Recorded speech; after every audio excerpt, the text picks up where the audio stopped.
CR ఫౌండేషన్కు అధ్యక్షులుగా ఉన్న మా అన్న నారాయణ గారు మరి మిగతా సోదరి మనులందరూ కూడా ఈ యొక్క మంచి కార్యక్రమానికి నన్ను ఇన్వైట్ చేసి ఈ యొక్క ప్రోగ్రాంలో పాల్గొనే విధంగా ఆహ్వానించినందుకు సిఆర్ ఫౌండేషన్ నిర్వహిస్తున్నటువంటి డైరెక్టర్స్ కానీ సేవ చేస్తున్నటువంటి వారందరికీ వేదిక మీద ఉన్న పెద్దలకు పేరు పేరున హృదయపూర్వక నమస్కారాలు.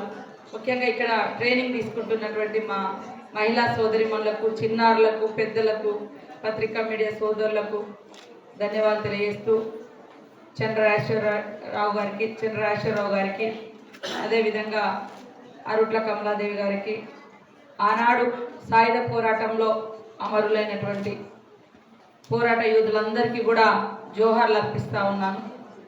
నారాయణ గారు ఇక్కడటువంటి ఉమెన్కు మహిళా సాధికారత, ఆర్థిక బలం, సామాజిక చైతన్యం ఉండాలి అంటే మరి మనం ఈ సమాజంలో వ్యక్తిగతంగా కానీ లేదా కొన్ని నిర్ణయాలు తీసుకునే కాడ స్వేచ్ఛ ఉండాలంటే ఫస్ట్ ఆర్థిక స్వేచ్ఛ, ఆర్థిక బలం ఉండాలని మిమ్మల్ని ఆర్థికంగా బలోపేతం చేసే క్రమంలో మీరెవరు కూడా ఇతరుల మీద డిపెండ్ కాకుండా ఎంతో కొంత వివిధ రంగాల ద్వారా సంపాదించుకోవడం కోసం ఇలాంటి ట్రైనింగ్స్ కూడా మీకు పెట్టడం జరిగింది.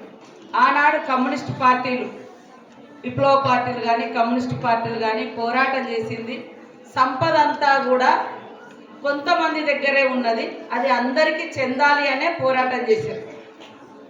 ఇక్కడ ఉన్నటువంటి వేదిక మీద ఉన్న నారాయణ గారు ఇప్పుడున్నటువంటి కమ్యూనిస్ట్ పార్టీలు కావచ్చు లేదా ఇంకా పార్టీలు కావచ్చు ఆనాడు ఎందుకు అంటే కొంతమంది శ్రమ చేసే వాళ్ళు ఒక దిక్కున్నారు, మరి శ్రమను దోచుకొని కోట్లకు అధిపతులయ్యే వాళ్ళు కొంతమంది ఉన్నారు. అది కాదు, సమాజంలో పేదరికం ఉండకూడదు, కష్టపడే వారికి ఫలితం దక్కాలి, సమాన పనికి సమాన వేతనం రావాలి, కష్టానికి తగ్గ ఫలితం రావాలి అనేటువంటి హక్కుల కోసం పోరాటం చేసిందే కమ్యూనిస్ట్ పార్టీలు. ఇప్పుడు కూడా మనం చూస్తే చాలా పేదవాళ్ళం ఇక్కడెక్కడో పక్కన ఉంటాము, పెద్ద బిల్డింగ్లు ఉంటాయి కానీ పేదవాళ్ళకు కొంచెం కూడా వాళ్ళకి సహాయం చేసే గుణం మాత్రం ఉండదు. బిల్డింగ్ పెద్దగా ఉంటుంది కానీ ఉన్న దాంట్లో కొంచెమన్నా అవతలి వాళ్ళకి సహాయం చేసే గుణం మాత్రం వాళ్ళ దగ్గర ఉండదు.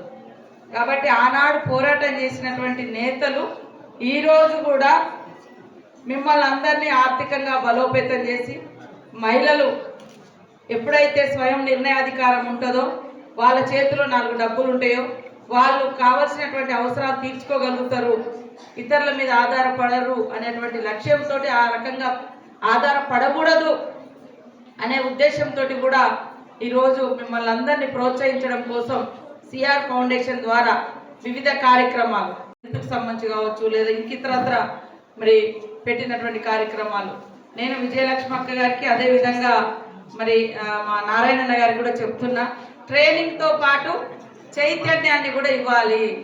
ఒకప్పుడు మేమందరం స్టేజ్ మీద ఉన్న వాళ్ళందరం కూడా పోరాటాలు చేసిన వాళ్ళమే. మరి మా లెక్క మీరు పోరాటాలు చేయకున్నా పర్వాలేదు కానీ గొంతులు పెంచండి, ప్రశ్నించండి.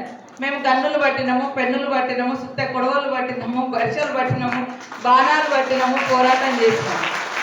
ఆ పోరాటాల ఫలితంగానే మరి ఎంతో కొంత ఈనాడు ఉన్నటువంటి ఇట్లాంటి ప్రశ్నించే ప్రజాస్వామిక వ్యవస్థలు ఏర్పడ్డాయి. కానీ ఇప్పుడు మళ్ళీ అవి రకరకాల రూపంలో కొన్ని కార్పొరేట్ కంపెనీలకో కొంతమందికో పోకుండా ఉండాలి అంటే మరి సంపద అంతా అందరికి చెందాలంటే ఖచ్చితంగా మనలాంటి గొంతులు ఎప్పుడు ప్రశ్నిస్తూనే ఉండాలి. ఎక్కడ అన్యాయం జరిగితే అక్కడ ప్రశ్నించాలి, మరి ధైర్యంగా ముందుకు రావాలి. మహిళలంతా కూడా నాకెందుకులే, పక్కన రోడ్ల మీద అన్యాయం జరుగుతుంటే, అగాత్యాలు జరుగుతాయి, లేకుంటే పక్క ఇంట్లో మరి ఆడవాళ్ళని ఇబ్బంది పెడుతుంటే లేదా రేప్స్ జరుగుతుంటే మనం ప్రశ్నించడం ఎందుకు అని కాకుండా ఖచ్చితంగా సంబంధిత అధికారులకు ఇన్ఫర్మేషన్ ఇవ్వడము, లేదా అప్పటికప్పుడైతే మనం పోయి అడ్డుకోవడము, లేదా ధైర్యంగా ఎవిడెన్స్ ఇవ్వడము, ఇట్లాంటివి కూడా మనం చేయాలి.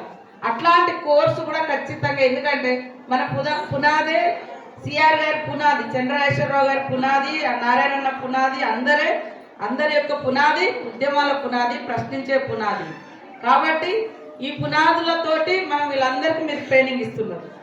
వారికి ఆర్థిక చైతన్యము, ఆర్థిక బలంతో పాటు మానసిక చైతన్యం, సామాజిక చైతన్యం, ఎదిరించే చైతన్యం, ధైర్యం, అది కూడా ఇదొక ట్రైనింగ్ లాగానే. ఒకప్పుడు మనం ఎట్లా క్లాసు తీసుకున్నామో ఈ క్లాసులలో అది కూడా నూరిపోయాలని నేను తెలియజేస్తా ఉన్నామా ఫౌండేషన్ అధ్యక్షుల వారికి. అయిపోయినా? ఓకే, నా సూచన కూడా ఆల్రెడీ అట్లా అవుతుంది. ఎందుకంటే ఒక దిక్కు పోతారు, కుంచుకుపోతారు. కాబట్టి మనం చాలా మంది చదువులలో ముందంజలో ఉండొచ్చు, లేకుంటే డబ్బులో ముందంజలో ఉండొచ్చు, కానీ ఎదుటి వాళ్ళకి న్యాయం చేయడంలో, అడగడంలో, లేదా ప్రశ్నించడంలో, లేకుంటే సపోర్ట్ చేయడంలో అది కుంచుకుపోయి ఉంటుంది. అట్లాంటిది కాకుండా మరి ఇక్కడ మా అన్న దీనికి సిఆర్ ఫౌండేషన్కు అధ్యక్షుడు ఉన్నారు కాబట్టి వారికి ఉన్నటువంటి అనుభవాన్ని అంతా కూడా ఈనాటి యూత్కు, ఈనాటి మహిళలకు కూడా మరి ఇవ్వాల్సినటువంటి బాధ్యత ఉంది. తప్పకుండా మా సంస్థ నుంచి, అంటే నేను ఉమెన్ అండ్ చైల్డ్ మినిస్టర్గా స్వామి మరి రామానంద తీర్థ రూరల్ ట్రస్ట్ నుంచి కూడా, ఇన్స్టిట్యూట్ నుంచి కూడా మీకు కావాల్సినటువంటి సపోర్టు తప్పకుండా ఇస్తానని తెలియజేస్తూ, నన్ను ఇక్కడికి మొదటి కార్యక్రమానికి పిలవడం జరిగింది. మీరు రకరకాల డొనేషన్స్ కూడా చేసుకుంటా ఉన్నారు. నా యొక్క సాలరీ నుంచి కూడా ఒక 1 lakh మరి ఈ యొక్క ఇన్స్టిట్యూషన్స్ ఇస్తానని సందర్భంగా తెలియజేస్తా ఉన్నాను. నేను ఎమ్మెల్యే కావడంలో మా నారాయణ నాకు ఎన్నో రకాలుగా సహాయం చేసిండు. 2009 నుంచి మొన్నటి ఇబ్బందులలో కూడా నాకు ఎప్పుడు కూడా ధైర్యాన్ని ఇస్తూ మరి ప్రతి సందర్భంలో సపోర్ట్గా ఉంటూ ఒక చెల్లెగా నన్ను వారు దీవించడం నాకు చాలా అదృష్టంగా భావిస్తూ, వారు ఏ ప్రోగ్రాం ఉన్నా కూడా నేను మిస్ కాకుండా తప్పకుండా అటెండ్ అవుతా. వారి జీవితం అంతా కూడా ప్రజల కోసం పోరాటం చేసిండు. ప్రజా పోరాటాలు చేసినటువంటి వాళ్ళని గౌరవిస్తాం, ప్రజల కోసం పనిచేసేటువంటి వాళ్ళని గౌరవిస్తాం. ఎందుకంటే మేము కూడా ఆ కుటుంబాల నుంచి వచ్చి, ఆ త్యాగాల నుంచి వచ్చి, ఆ కష్టాలు ఏదో తెలిసిన బిడ్డగా తప్పకుండా అలాంటి నాయకుల యొక్క సహాయ సహకారాలు, సపోర్టు, అదేవిధంగా సలహాలు, సూచనలు, వారు నడిచే దాన్ని ఆదర్శంగా తీసుకొని నడుస్తానని తెలియజేస్తూ, మీరందరూ కూడా ఈ ఇన్స్టిట్యూషన్ నుంచి ఓన్లీ సర్టిఫికెట్ కాదు, అన్ని రకాలుగా మేము ఒక టైలరింగ్ నేర్చుకున్నాం కాబట్టి మీరు కూడా మనకెందుకులే అనకుండా సమాజం కోసమే జీవించారు. అంబేద్కర్ గారు చెప్తారు, మీరందరూ కూడా నేర్చుకోవాలి. మన కోసం మనం పనిచేస్తే మనలోనే ఉండిపోతాం, ఇతరుల కోసం చేస్తే జనంలో ఉండిపోతాం. కాబట్టి అది ఆ స్ఫూర్తి. అందుకనే మనకు అంబేద్కర్ గారితో డైరెక్ట్గా సంబంధం లేదు, ఇవాళ చంద్రశేఖరరావు గారితో నాకు డైరెక్ట్గా పరిచయం లేదు, కానీ వారి విధానాలు, వారి సిద్ధాంతాలు, మరి అంబేద్కర్ గారు ఇచ్చినటువంటి కాన్స్టిట్యూషను, లేదా అప్పుడు పోరాటం చేసి స్వతంత్రం తెచ్చినటువంటి గాంధీ గారు, నెహ్రూ గారు, లేదా భగత్ సింగ్ గారు, ఈ దేశం కోసం పోరాడినటువంటి మహనీయులు, లేదా మన పరిస్థితులను బట్టి ఎవరైతే ఎదిరించి పోరాడతారో. ఇప్పుడు మా దగ్గర మేము సమ్మక్క సారలమ్మ జాతర చేస్తాం. ఎందుకు జాతర వచ్చింది? వాళ్ళు ఒకప్పుడు కాకతీయులకు వ్యతిరేకంగా, పీడనకు వ్యతిరేకంగా, దోపిడీకి, అన్యాయానికి వ్యతిరేకంగా పోరాటం చేశారు.